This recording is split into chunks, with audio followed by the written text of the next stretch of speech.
Morning, everyone. We'll go ahead and get started with our media Zoom this morning, and I'll turn it over to Coach Eilert. Good morning, everybody. Just want to recap the Florida trip. I thought for the most part, we had a lot of positive moments. Outside of a 10-15 minute stretch against SMU, we played pretty good basketball, considering, the challenges we're facing. And so I'm very, pleasantly surprised at, wouldn't say pleasantly surprised. I've been happy with the way we're competing. I'm excited the way we're competing and the way we're handling these challenges, but we just got to figure out a way to, get over that hump and figure out a way to be more disciplined down the stretch, take care of the ball a little better and figure out a way to come out of these games with victories.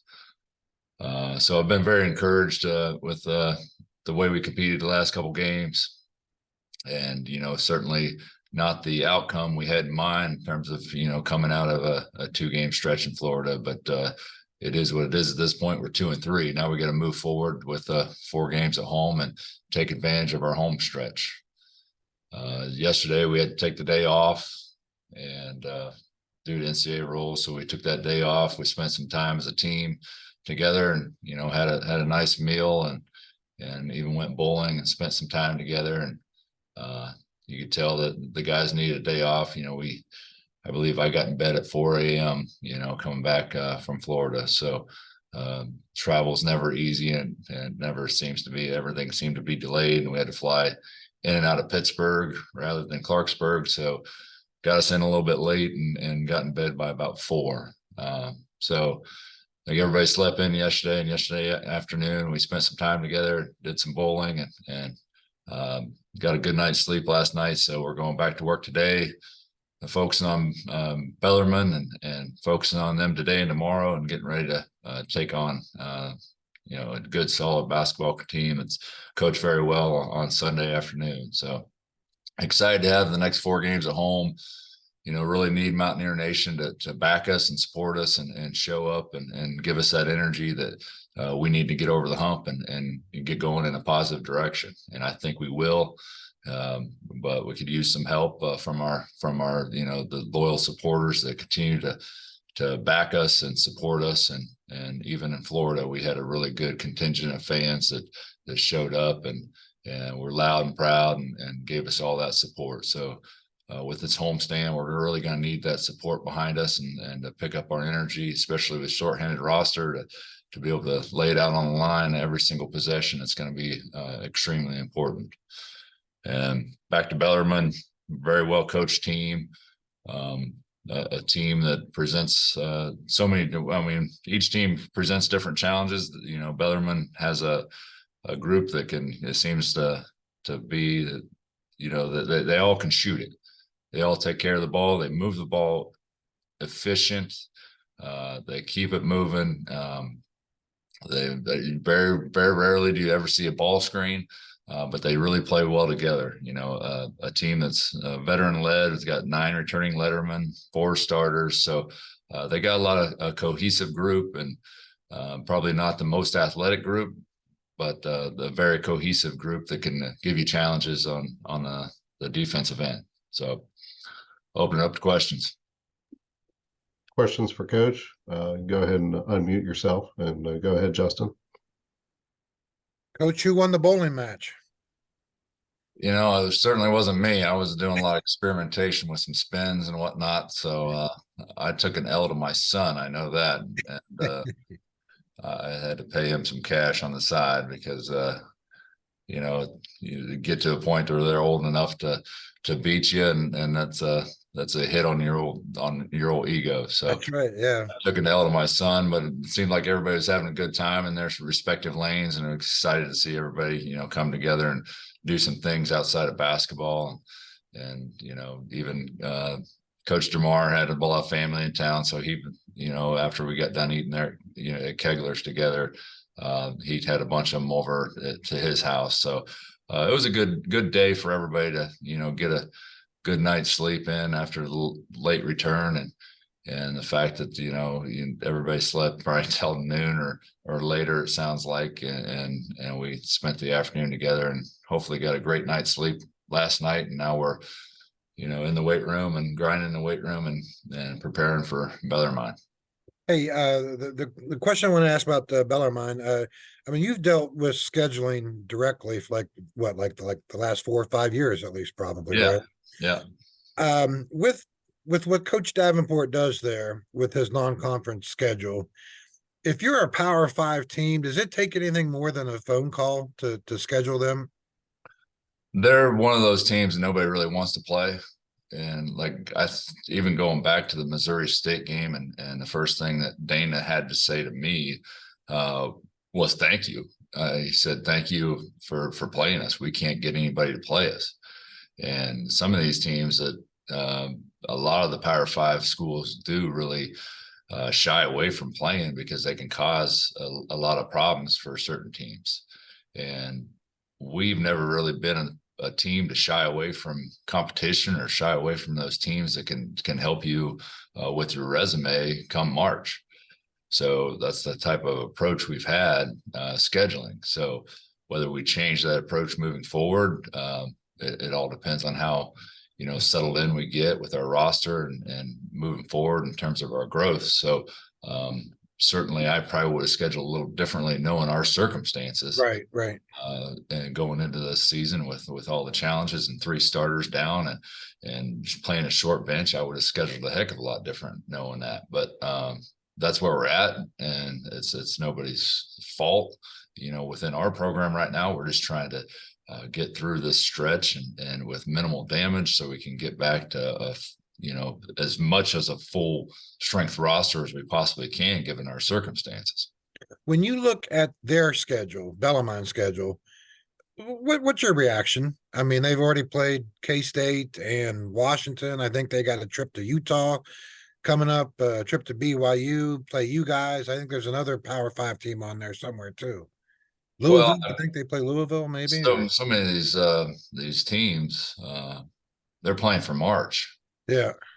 So their non-conference really doesn't mean much to them because they're not looking at trying to get an at-large bid, which my understanding is they're in their 4th year of transition. So I don't even know if they could make the NCAA tournament anyway, even if they got the automatic bid. And you could correct me if I'm wrong. I'm not sure. I'm not sure. Yeah. I think they are in their 4th year of transition, or maybe they are eligible. I have to look that up. But regardless, they're playing all these bye games because they have to go. Certain coaches have to raise a certain amount of money with bye games for their budget to maintain their budget. So they have to be bought by a certain amount of high major teams to get that number. Now, for some of these teams, like I said, they're playing for March. So as battle tested as they can possibly be in the non-conference, when they go to their conference and can understand who they are and what they have to do to compete and know more about their team going in their conference, and they're playing for March, and the only way to get to the NCAA tournament is to win in March and be that automatic qualifier, then that's kind of the approach they have. Thank you, Coach. Questions for Coach? Go ahead and unmute your line. Go ahead, Greg. Josh, you mentioned more discipline down the stretch, finding a way to win. Ultimately, what does that take? I mean, how do you get that out of this group, especially with only having 7 or 8 available bodies right now? Film study, reps. There's a lot of things you can correct just by simply, say for instance, our guards coming when they're stringing ball screens out and just keeping your dribble and not putting yourself in a position where you pick up your dribble against the ACC, defensive player of the year. And that's kind of what we did several times with our guard play. Sometimes it's not dribbling and, getting that comfort dribble and when you receive the ball and making a quick pass.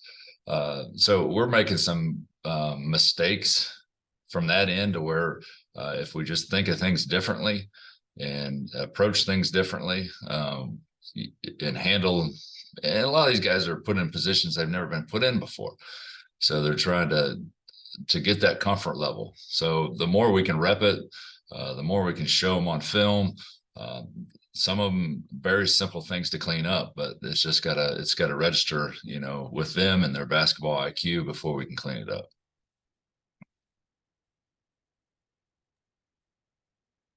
Questions for Coach? Go ahead, Hertz. Yeah, Coach. Uh, everybody wants to know, I guess, what you learn as a team, fundamentally and basketball wise. But what have you guys learned about yourselves by what's happened and how it's transpired to this point? I mean, hopefully, I mean, we certainly want to learn by winning. You don't want to learn by losing, but you got to figure out how you learn regardless. And we certainly down the stretch, those discipline that we talked about, whether it be, turning the ball over when we're trying to, get it into the post on a post entry pass, or the discipline in terms of getting that rebound where you needed, one stop and a rebound, and you got a chance to win the game with 10 seconds, 10, 12 seconds. I mean, that's critical moments. And I continue to talk to these guys over and over.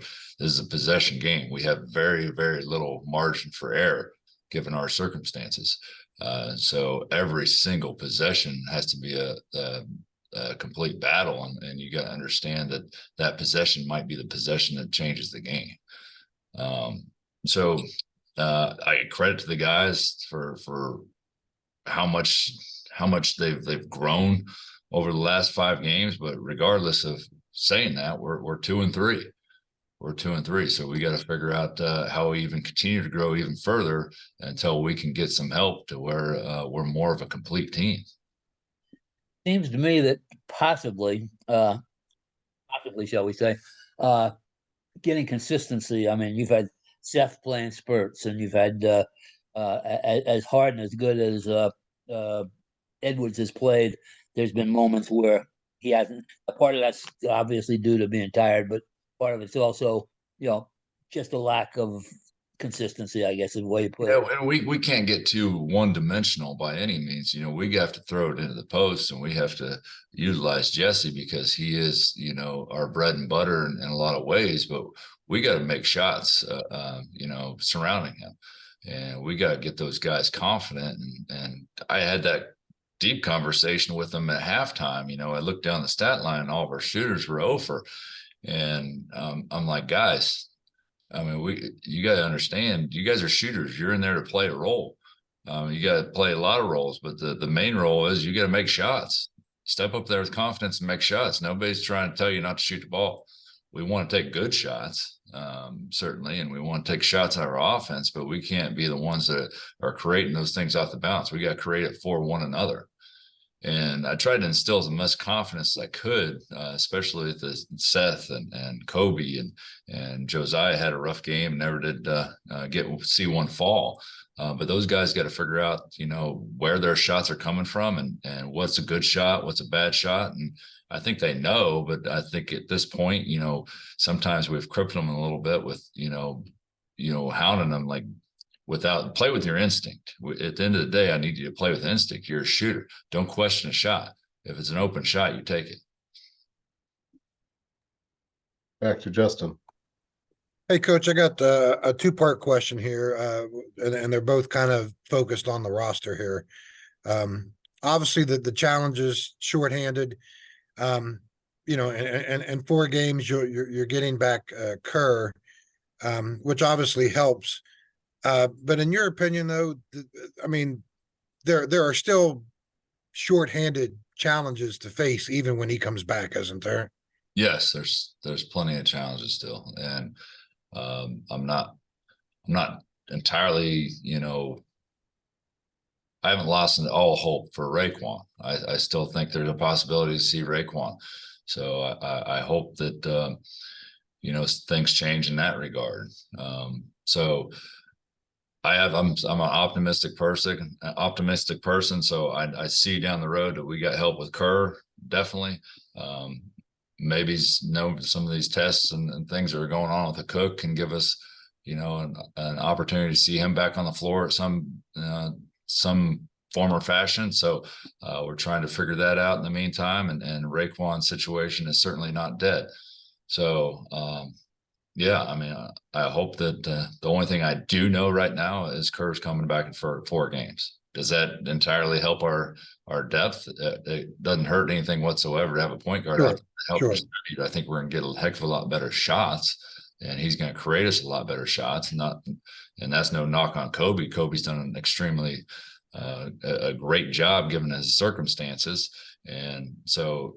But to bring more depth in the guard position and a guy that's been so proven, and even in the last 2 years, I think he led the Pac-12 in assists per game. So to have a guy like that getting people, creating for people is going to be extremely valuable to our offense. And you can see that based on our numbers and our production, even in the 2 games, whether it be Vanderbilt and George Mason, where we had Kerr to work with, compared to the games we haven't. It's been it's a huge difference in just one guy not be able to run the show and create. The other question was about Raekwon, and I heard your statement after the Virginia game the other night with his lawyers and his family lawyers are kind of taking it from here. Obviously the court system is not swift in this country, and I'm not sure how something like this would go. But if it were to drag on, and then all of a sudden you get to February or mid-February, and something happens where he could play, if it's that late in the season, is there a decision there to be made on your part on whether or not it would be worth him? I've thought about that a lot, and it's definitely if it is something that's drug out all too long, then it's gonna be a decision whether what's best for Raekwon. And from my perspective, so much of this, and I'd love to see him on the floor, and he could really help us and help our team. But what's best for Raekwon is not happening by the NCAA. It's a shame to see, a kid that thrives on hope and thrives on having the game of basketball in his life, and to be able to compete, and the people he inspires in the Tulalip reservation and the people of his tribe. It's dragging on him. It's a huge drag on him, and I feel like he's starting to lose that hope, and I worry like hell for Raekwon and his mindset. So it's sad. It's really sad, especially considering he was the only Native American to play in the NCAA tournament last year. Yeah. And a kid that I hate to say it like this, but sometimes I think if it was a blind resume of sorts with some of these waivers, I think we would have got it approved.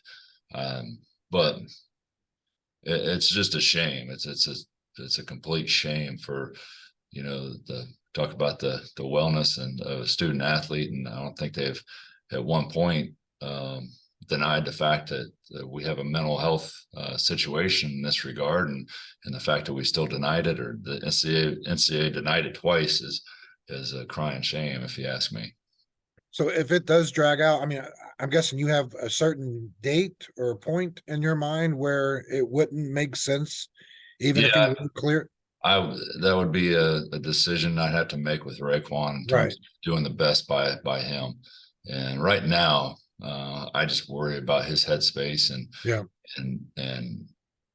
I love that kid to death, and he's such an outstanding human being, and he's went through a heck of a lot of challenges in his life, and to have to go through not only losing his coach at Montana State, to transferring here to, I had a connection with him in the recruiting process, but he came here to play for Coach Huggins and lost another coach, and I stepped in as that role, and good thing that we've had such a good relationship from day one. But he's went through 2 coaching changes in the last, less than a year, and here we are.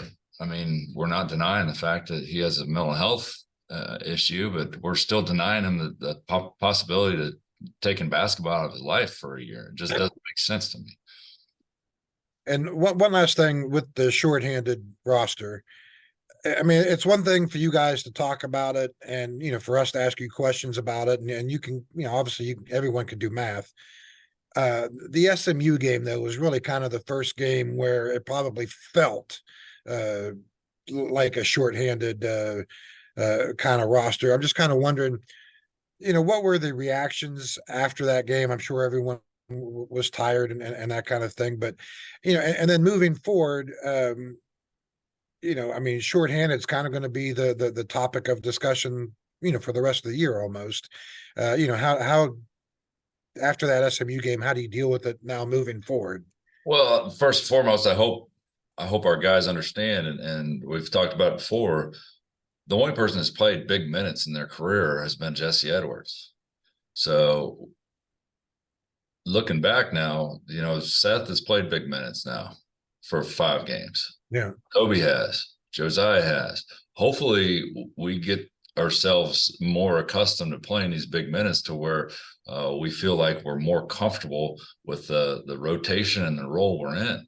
We got to play the hand we're dealt. Right now, this is the hand we're dealt. So we got to figure that out. Back to the SMU game, yes, they kind of took advantage of us. They had the numbers. They had the right, numbers. right. They could make it a very physical game, and they did. I mean, that was smart on his part. He could throw guys at Jesse all night long and foul and make them call it, because he had no problem with his guys being in foul trouble. He could just send another athlete at Put us. another guy in.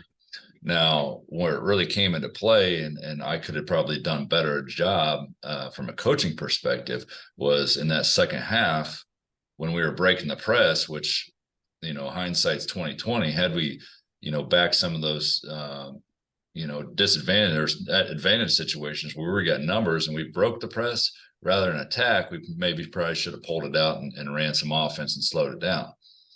And but that's a double-edged sword too. If Sure. the way we're playing, if we're up 11 at halftime, had we converted early in the second half and stretched that out to a 18, 20 point lead, that might have been a heck of a lot different ball Right. game too. They might have backed out the pressure. So we were very aggressive against their pressure early in the second half. We just didn't convert. We had several opportunities and layups at the rim that we didn't convert. And so knowing that, that we didn't convert, it would have been smarter that we back it out and kind of slow it down and run more offense rather than getting the up and down ball game like we did.